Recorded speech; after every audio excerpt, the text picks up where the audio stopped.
আজকে তো বাপি চিংড়ি মাছ এনেছে, তো চিংড়ি মাছটা কি দিয়ে করা যায় বলতো? তারা দেখি ফ্রিজে কি আছে। হ্যাঁ, যা দেখ কি কি আছে।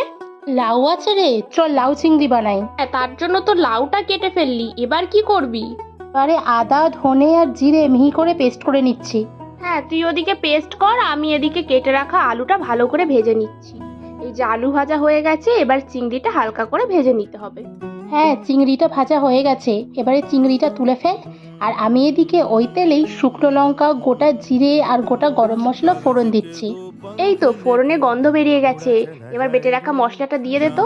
মশলাটা আগে একটু ভেজে নিতে হবে, ভাজা ভাজা হয়ে গেলে ওই মশলার মধ্যে জল ঢেলে দিতে হবে। এবার ভালো করে মশলাটা মিশে গেলে তার মধ্যে দিয়ে দিতে হবে হলুদ, নুন আর চিনি। ব্যাস, আমাদের সমস্ত মশলা রেডি, এটা ভালো করে এবার কষিয়ে নিতে হবে। এই তো মশলাটা ভালো করে কষিয়ে গেছে, এবার তার মধ্যে লাউগুলো দিয়ে দিতে হলে। হ্যাঁ, তুই লাউগুলো দিতে থাক আর আমি এদিকে মশলার সাথে ভালো করে মেশাতে থাকি। লাউগুলো ভালো করে মশলার সঙ্গে কষিয়ে নিয়ে কিছুক্ষণ ঢাকা দিয়ে রাখতে হবে। যখনই দেখবে লাউ থেকে জল বেরিয়ে গেছে, তখনই ঢাকাটা খুলে চেরা কাঁচা লঙ্কা, আলু ভাজা আর চিংড়ি মাছ ভাজাটা দিয়ে দিতে হবে। এবারে সবটা একসঙ্গে মিশিয়ে নিয়ে আরো কিছুক্ষণ ঢাকা দিয়ে রেখে দিতে হবে। এবার ঢাকা খুলে অল্প কিছুটা জল দিয়ে দেব, যাতে লাউ আর আলুটা পুরোপুরি সিদ্ধ হয়ে যায়। ব্যাস তৈরি হয়ে গেছে সাবেকি রান্না লাউ চিংড়ি।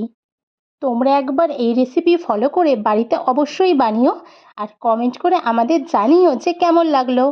পরে তোমরা কি রান্না দেখতে চাও সেটা জানাতে ভুলো না কিন্তু।